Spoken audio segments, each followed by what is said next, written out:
And welcome back to Beyond the To-Do List, a podcast about productivity. I'm your host, Eric Fisher, and I'm excited to welcome back to the show, Shawn Lemon, the digital organizer. And we're diving a little deeper into digital organization, touching on things like the pitfalls of the AI-generated clutter. We're all using AI and we're all copying and pasting stuff out of it, but then isn't that just creating many more documents that we need to keep track of? We also talk about how to make digital organization a project and not an ongoing forever problem, and why even solo entrepreneurs create this hidden chaos when it comes to digital organizations versus teams, and how to stop duplicating effort across all your tools. So whether you're a solopreneur juggling too many tools or a leader managing team chaos, Shawn's approach can save you hours a week and a ton of mental load.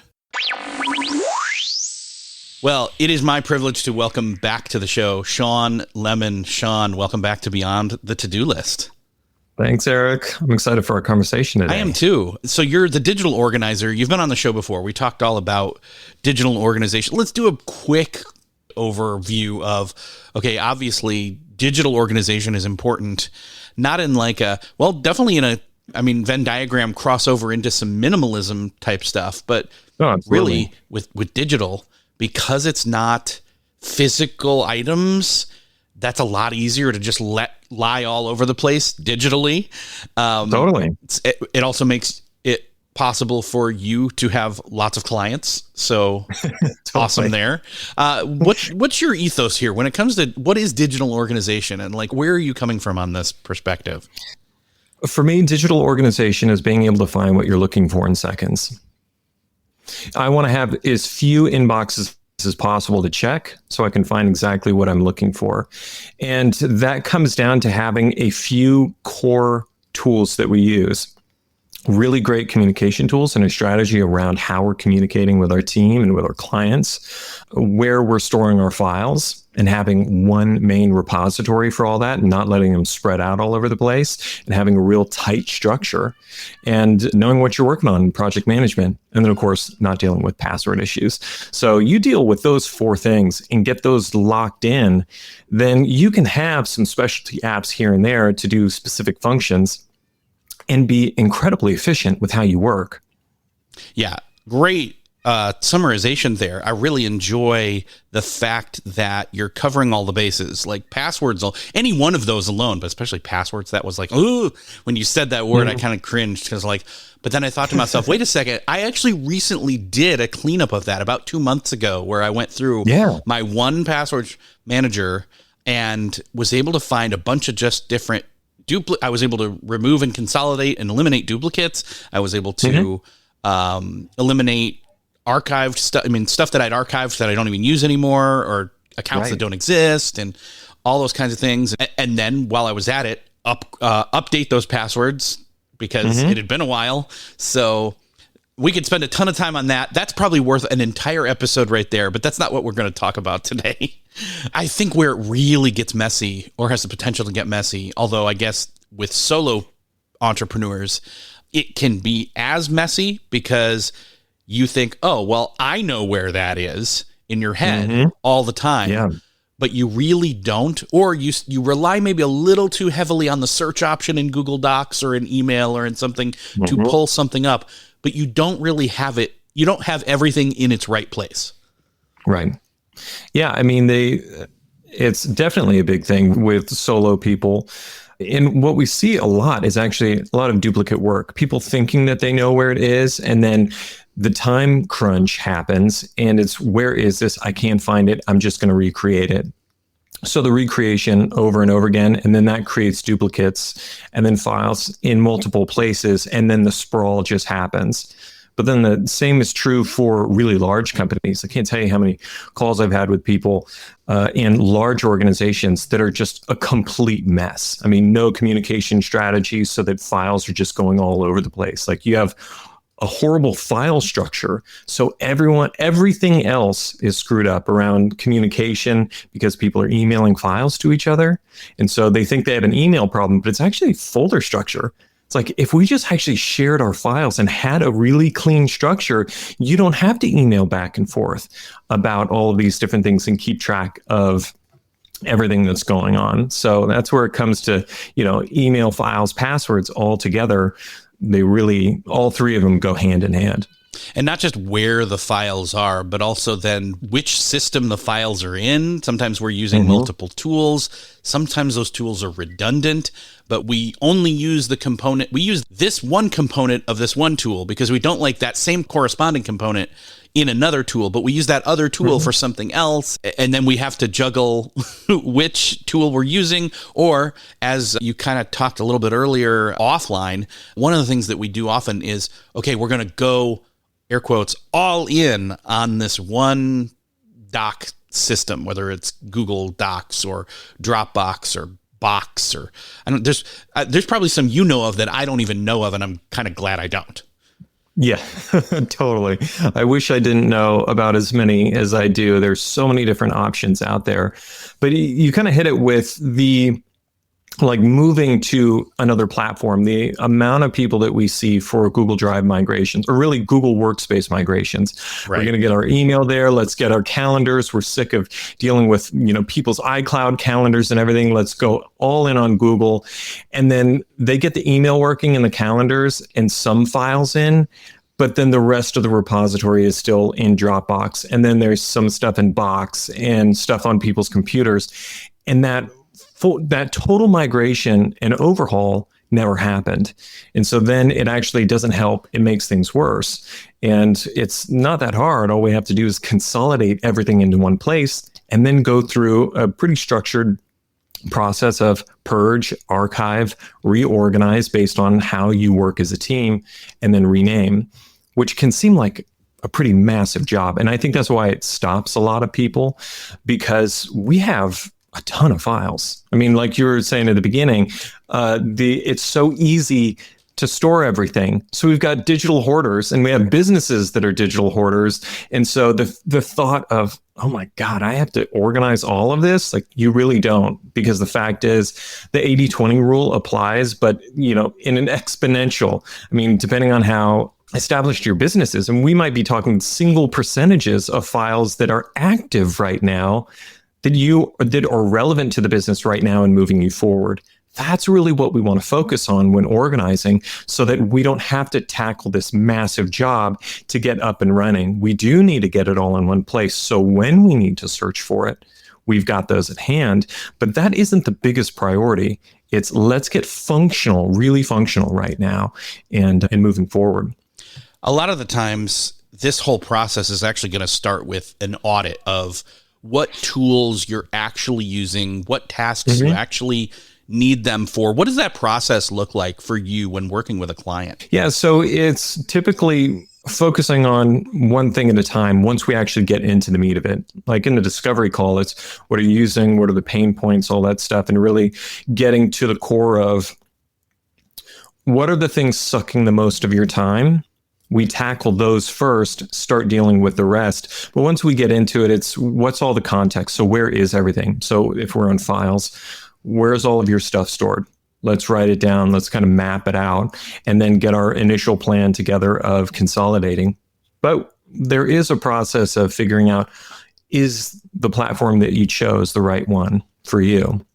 And so let's talk through that process of, should you be on Dropbox, Google Drive, SharePoint, Box, like which one, is best for your team? And that's usually pretty contextual of like what business is someone in and who are they working with primarily, and who are the employees that you're hiring? Are you hiring a bunch of young people? In which case you should probably be on Google Workspace, because they have all been using Google for Education. Yes, I can attest to that with both of my children. Both semi-grown now. One's in college and one's in junior high. And it's interesting to see the roots that they've already got in there. Obviously, there's some of this is a little bit scary, because there's a fear that as we move, air quotes, everything, I'm using a lot of air quotes here, I don't know why, as we move everything that we have, something important might get lost or broken in that process. And it's a valid concern, And it's something that we can really account for by just looking at our system and seeing, what are we actually doing? What is our workflow? What are the tools that we use? And, say if you've got a course or something online, where are the documents that you are referencing for that course that maybe you're making available to your audience? We've got to make sure that those stay in place and we account for them. We need to move them, but that's a project in and of itself of moving them and then remapping that in your Kajabi, for example. So that may not be part of the initial process. We're going to leave that there so that we can work on the other stuff. But in the end, fixing some of that stuff, even if it gets broken, is worth it, because the amount of time we spend all day just in friction trying to find stuff, it's really significant, and it is so overlooked. I mean, the effect to the bottom line is all payroll, it's all hidden, but it's really a massive deal. I can't help but think of the metaphor of this as very much like moving from one house to another instead of living in both houses, or living in a suboptimal home where you are constantly trying to find stuff because you're not organized. You don't know what room something's in. And even if you know what room it's in, you don't know where in the room it's in, and so on. Exactly. It's like, it's more like, instead of just a house, it's like you've got a trailer park with a bunch of different trailers and there's no path in between them, and you've got duplicates in all different kinds of places, so you're just going back and forth trying to find it, and the amount of time it takes to get from one trailer to the next, and then to think about your attention and focus, and how long is it going to take you to get actually back up and running at that point. Right. So we talked about, there's some fear here, there's some homework, there's some actual homework, but there's also some of the doing of this that can be a little, obviously that's why people hire you, because you can come in and really, coach them through the beginning, middle, and end of this whole process. Where have you seen a lot of the stalling out when it comes to this? I mean, obviously some of it is people have maybe started it themselves without asking the right questions. Let's start there, but then let's also move on to, what are some of the other stalling points? Usually it is consolidating and then reorganizing.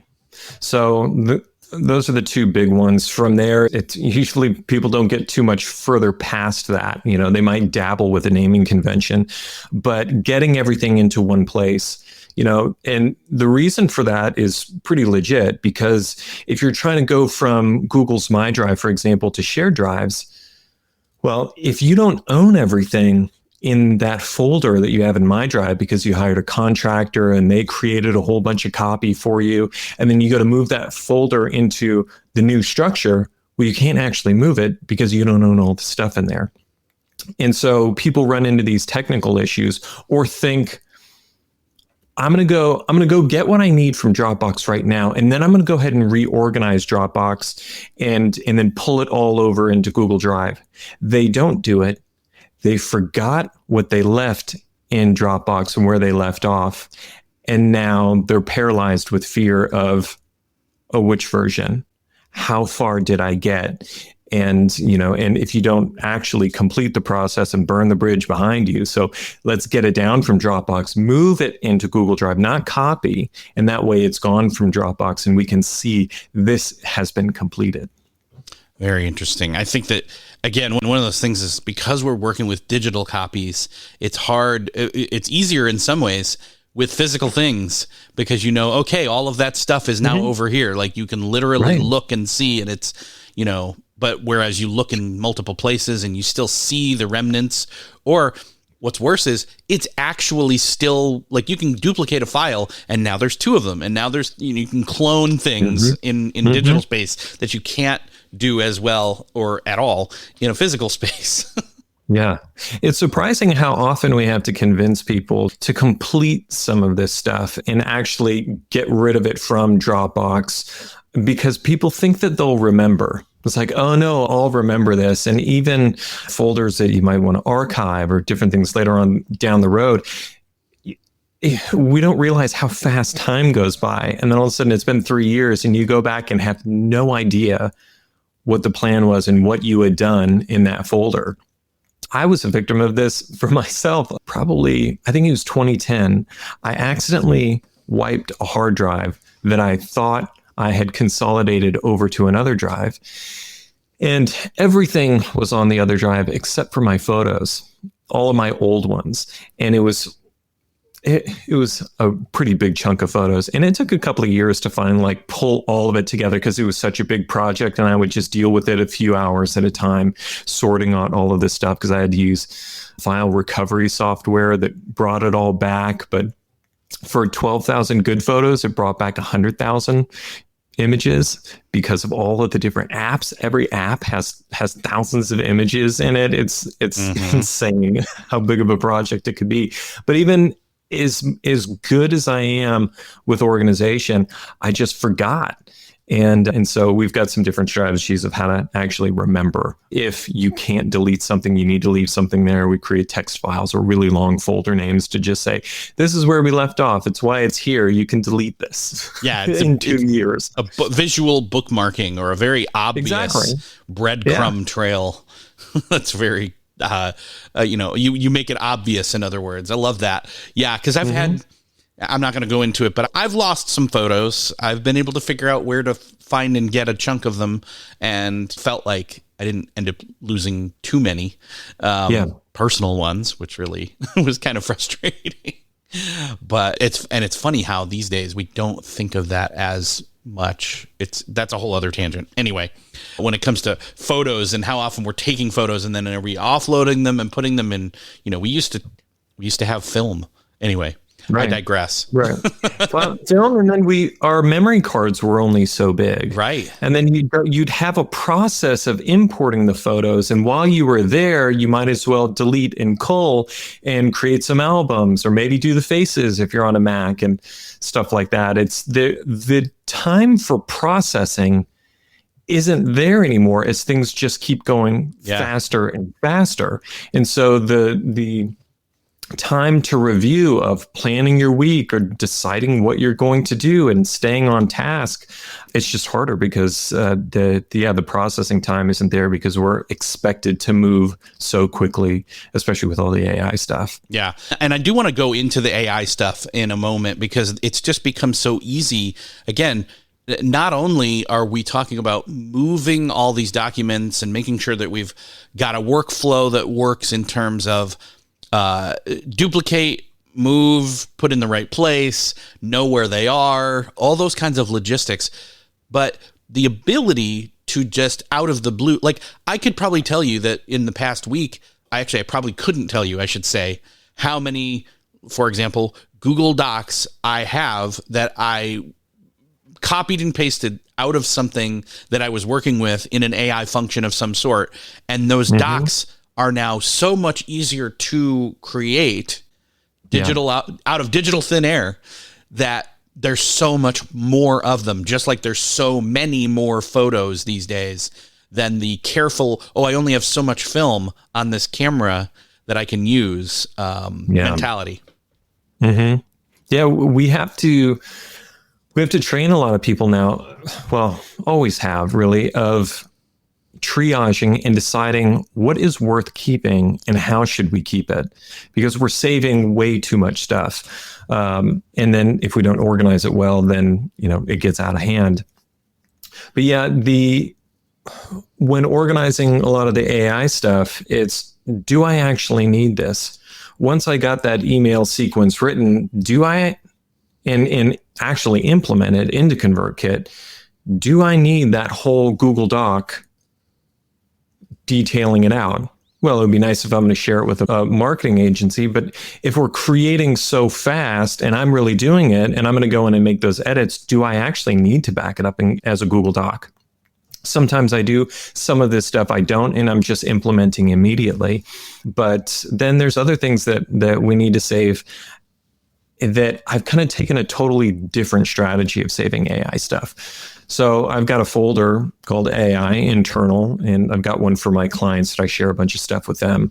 But it's resources that I actually come across that I may use again, especially, security files and stuff like that.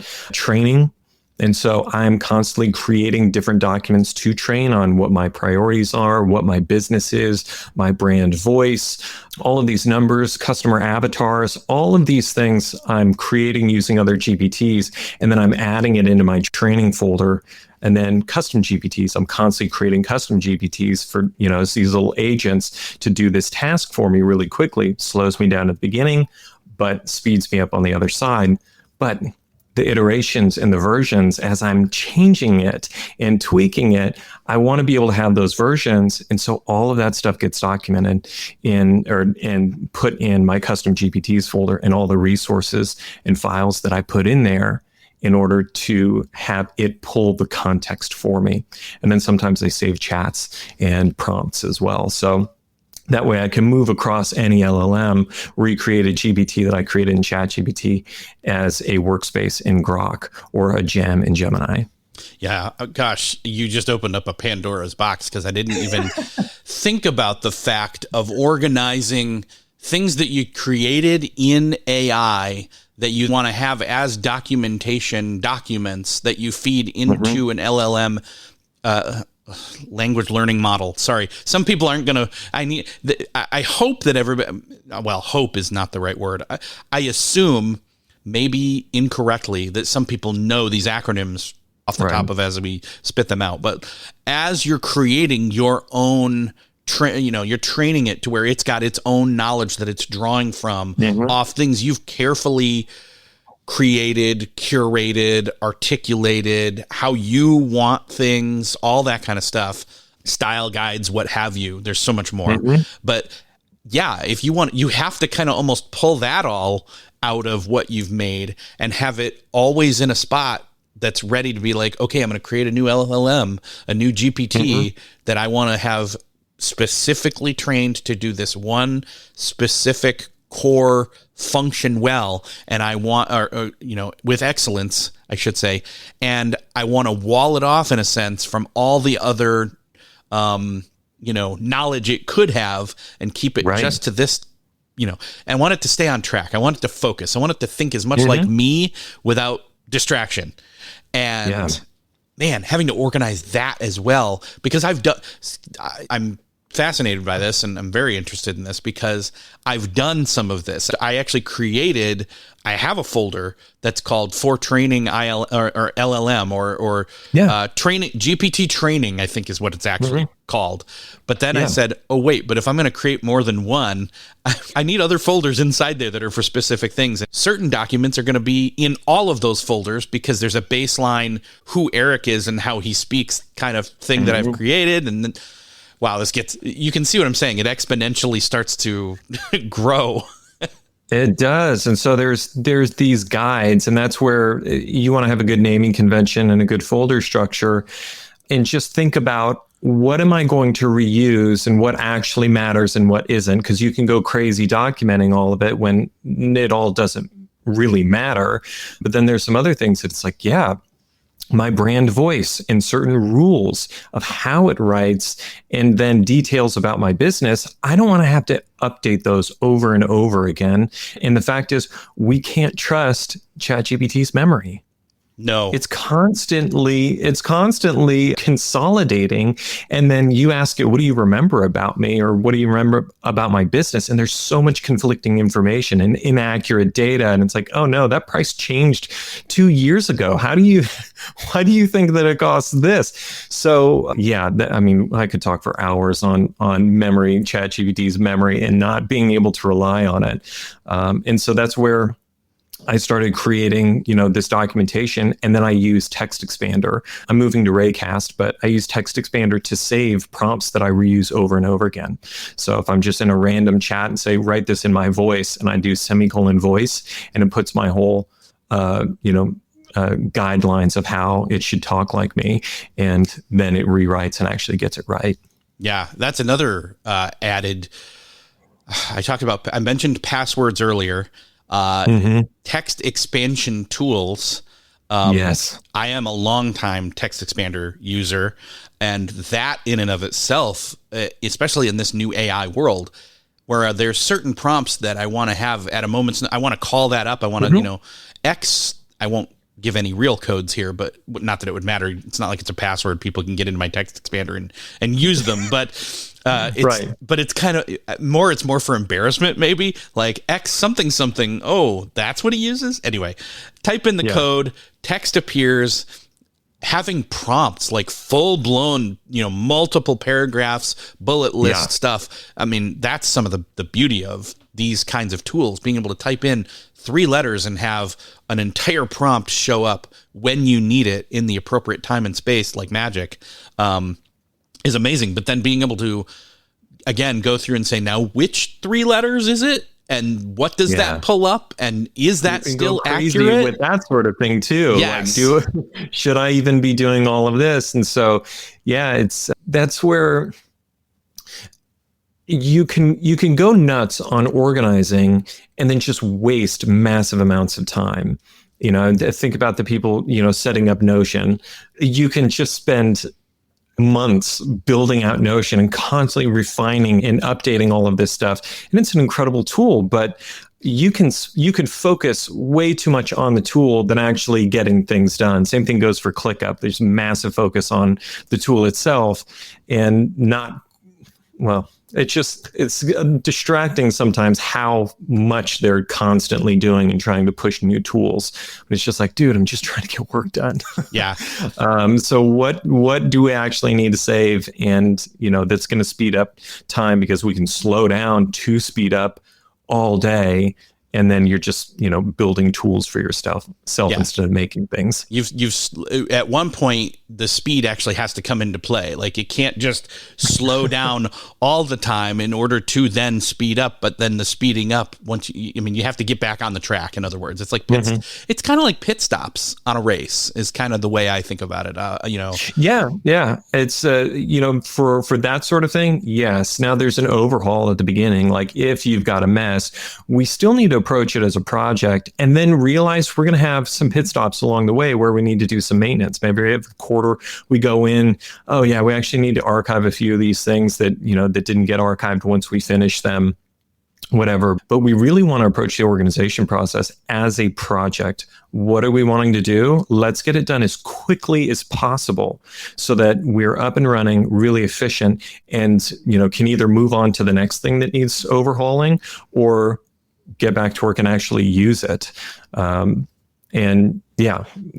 just organize for the sake of organizing.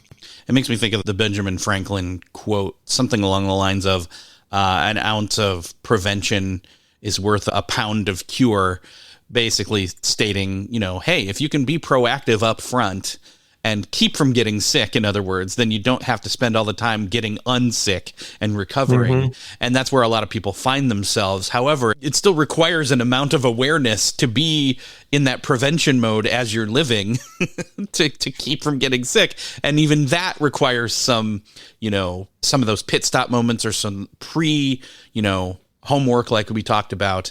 And so I guess people are, as they're hearing us have a conversation about this, they're probably finding themselves most likely they're not finding themselves, the least likely place that they're finding themselves in scenario wise is, I organized all my stuff and I'm on the other end of it. Because often that's and I'm in maintenance mode. Like I'm smooth sailing. I'm checking in on regular intervals. That's where we all want to get to. And that's where you help people get to. But they probably find themselves in the first 2/3 here, where they're either in the messy middle or in that early prep stage of, I know I need to get organized more than I am. I feel like I'm somewhat organized, but like maybe only certain components. So what would you say in terms of prep or awareness? I mean, we've talked about some of this a little bit, but let's talk about those early stage people that they feel the need to get organized, especially with their business data or even home data. And then let's switch over into those messy middle people. What can they do if they're stuck in the middle? Yeah. I think the first thing is do a little triaging to figure out if one of these problems was solved. We got a lot of problems, with our digital organization. There's so many things that we could work on. But which one, if I solved it, would give me the most mental energy back? Not even necessarily time, but mental energy because that's the thing I think a lot of us are running out of the most, especially when we're engaging with AI throughout the day. It's just the amount of like excitement and creation and decisions that we're making is cool, but the amount of mental energy is difficult to come by, especially with email as well. Getting what should I say, overwhelmed with all of that communication. So which one's going to give us the most leverage? But then the other part is you could go and take the quiz on our website. So I've got a whole assessment on the website, which is how organized are you? And it's not about how many folders you actually have, are you getting to inbox zero? But it's more functional. How long does it take me to find this? Am I dealing with duplicates? What's the amount of time I'm spending on these different things? And that'll give you a good triaging point of where you should actually move into next. And then once you're there, I probably got a guide for you, a free guide that I'd love to give you. I'll just give you one of them, the file organization guide. So anyone who's doing that, I've got a fantastic guide with videos, the whole thing. It's based on our resource library. It's kind of like a course that I have, but it's a library. I'm not expecting you to go through all of it because there's so much that I can take you through. But yeah, it's just this really structured way of going about consolidating, archiving, restructuring, thinking about your sharing strategy, renaming, and really what the goal is, where we're stopping, what it should look like to actually get organized. So yeah, I've got a bunch of guys. Just go take that quiz, and then we'll go from there. Cool. And we'll make sure to link that up in the show notes. Okay, I can't help but think that honestly, a lot of the people who are thinking to themselves, okay, but I'm in the messy middle. I started something and I don't know. I'm assuming I'm in the middle because it feels like it. I may not be. Mm-hmm. You might be at the beginning stages still. And in some senses, that's a good thing. In other senses, okay, maybe you've done a lot of the moving, but it still feels like you've got to go back and do some of those things you were talking about in terms of the initial triage and say, okay, well, let's clean a few things up here real quick. Let's figure out where you're at before moving any further. Right. Yeah. So figure out where you're at, and then let's decide which one we're going to work on.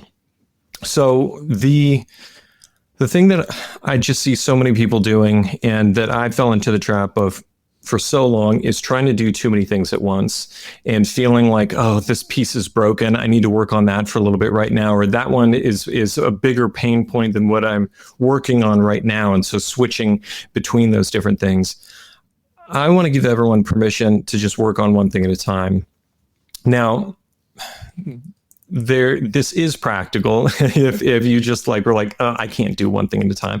We all have a ton of different responsibilities and things that we have to do throughout the day, but we can have one initiative that we're focusing on outside of all of the other stuff that we're having. So when I get this free chunk of 2 hours, I know when I've got that time, I'm going to go in and work on this thing. And I'm going to keep working on it until it's actually finished. And so in the meantime, I might Band-Aid stuff. I know my inbox is a little out of control, but I have to finish this files thing. I need to get to the finish line. This is the thing that we need to start training ourselves to really think about is, I've got to finish this. And so I need to focus on it and continue this until the end and deal with the rest of the stuff in the meantime. And when you take that approach of, I'm just going to keep working on the files and not go into email or project management right now, you get it done so much faster. And then you can move on to the next thing and the next thing. And you really build a ton of momentum. And it's just shocking how fast you can go if you're just focusing on one initiative at a time, even though you're juggling a lot of different things, especially as a business owner.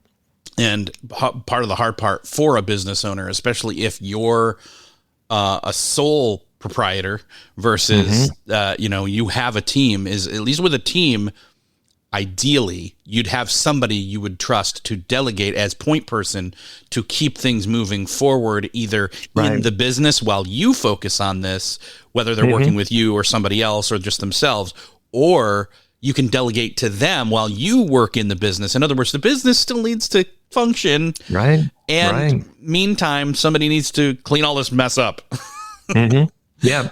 And we've got to set time aside for it, and realize that we can't just keep reacting all day long in putting out fires. We've got to set appointments with ourselves and keep them and say, I'm setting aside time for this files organization or the passwords overhaul because I know it's going to make a difference. And sometimes we need to be able to give ourselves the opportunity to work on something that's important and not urgent, or something that I would feel better and it would make a difference and it would make me happy to get this done.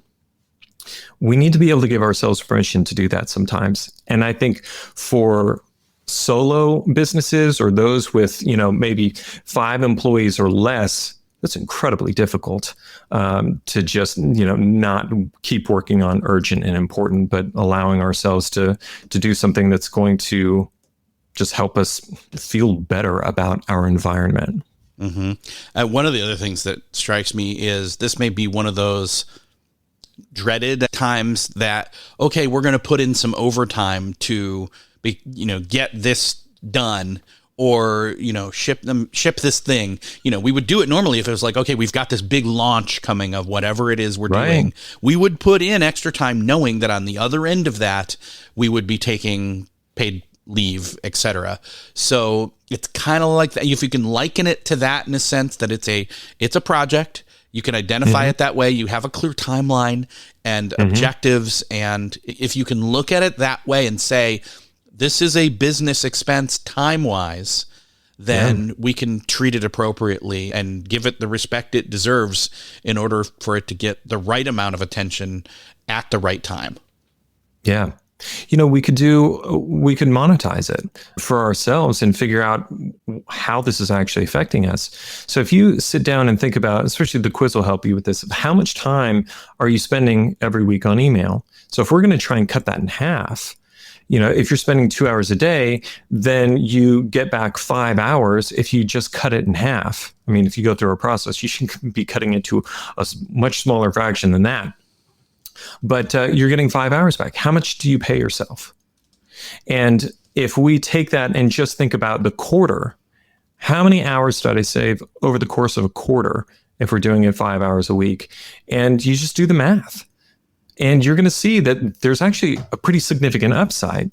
And, and if you've got a team, that number can be huge. Actually, I've got a good example of this. This marketing company that I was working with, I was a client of theirs. So we did a little numbers thing, and they were not very efficient with how they stored all of their files, and their coaches were constantly recreating everything.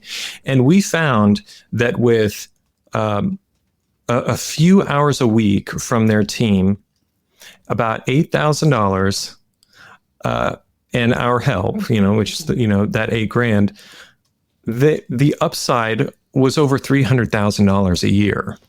Wow.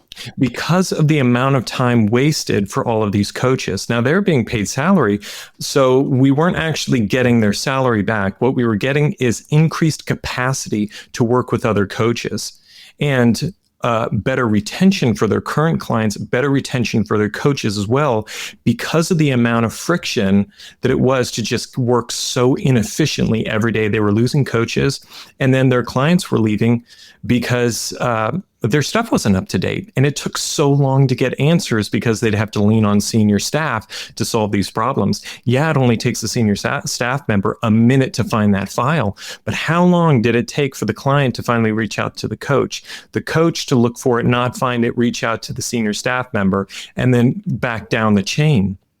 I mean, we might be talking about days, and that person needed that information now, and that's why they're paying this company. So it's wild if you really do the numbers and think about how much you could increase capacity or just save time, or increase the environment that your team's working in. That's a huge example there. And I'm sure that it's even larger, possibly numbers wise than that, because once you get that flywheel of information in place to where you're not even stopping to think about looking for a thing. You already know where it is. You already have it as part of your maybe even automations that you've set up to be able to go out. I mean, finish client call or pre-client not onboarding, but regular recurring client call coaching call. And okay, before this call, I'm going to give them this, this, and this, and that's all automated because it's already where I know it is. And then call is over, and other documentation, whether it's an email, whether it's a whatever it is, shared to them. All those other follow-up items are in there, and especially because AI can be on both the front and back end of this with what I just mentioned. All of that working together with less effort from you exponentially increases the profit margin for sure. Yeah. So sometimes I ask ChatGPT, what did I do last week so I can celebrate it? And the list that it gives me of what I got done every single time is just shocking. And there's no way that I could do that if I didn't know where absolutely everything was. For me, it's like doing something is just like breathing, because I've got all of my bookmarks I've got probably 12 different bookmarks to places in Google Drive and Chrome. In Finder, I have different bookmarks or different shortcuts to totally separate folders because of the different workflow. When I'm creating on my Mac and uploading something into Google Drive, it's usually a different place than where I'm accessing things out of the web because I'm writing documents on the web. So all of this stuff is just tailored. And so it's like working in a Japanese factory. You sit down and everything that you need to do that task is within reach. So you're just working right away and not having to get up and move all over the place in a time of trying to find stuff. That just doesn't exist because it's all set up around you. Yeah, man, there's so much of a journey here that feels like it's a behemoth to either enter into or continue to walk in a kind of confident direction in with a compass and clarity if you've already started it. But I know that you do that for a lot of people. You walk with them. You're a guide for them. You mentioned some tools and some places people can go earlier. I'd love, one, to make sure we link all that up in the show notes, but let's call it out here now as we wind down as to what you as the digital organizer and your team can do for people that are in any of the stages we talked about. Totally. Well, a great place to start is to take the quiz. And so that'll give you a score of where you're at right now. You can go to thedigitalorganizer.com/beyond, and that's where you can get that file organization guide that'll take you through that whole process. And if at any point you want to talk to us, then you can go and book a discovery call on our website. You'll talk with me and we'll see what have you got going on and what's it going to take to get you where you need to go. So we've got this resource library that you can purchase on its own, and that will take you through our process. It's the same process we take all of our clients through. I recorded it all.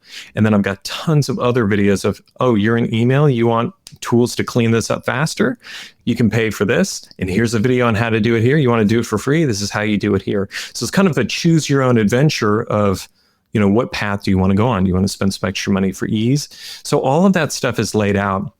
And then when you're working with us personally, we're getting on the calls with you to help you with the grunt work, to figure out the strategy and solve problems all along the way. So we just absolutely love sitting with people through this process and hearing on the other side that there's just a life-changing experience. We hear it every single time. So it's pretty cool. That's awesome. Yeah, I would hope that, one, people will take the quiz, and then two, if they find they need you, that they would reach out. But I love knowing that you're out there doing the Lord's work, Shawn. For a lot of people. It's very helpful. And I know that it's going to really, I hope this conversation brought some additional self-awareness to some people instead of anxiety when it comes to data and their files and organization and all of that mess that can feel kind of just like it permeates your digital workday. So Shawn, thank you so much. I love having you here. This has been your second time. Obviously will not be your last. We always, I'm sure, especially as we become more and more, I thought we already were, but we're becoming more and more digitally entrenched. Shawn, thank you so much for being here and for sharing your common sense and wisdom. Well, thanks for the opportunity. I hope it was super helpful.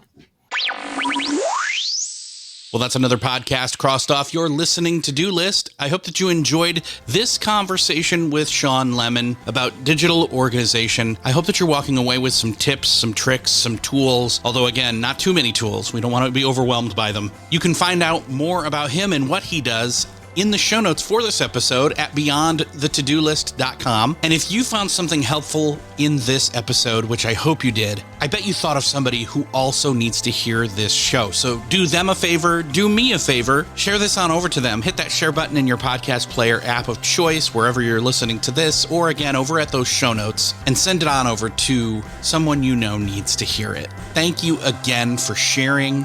Thanks for listening, and I'll see you next episode.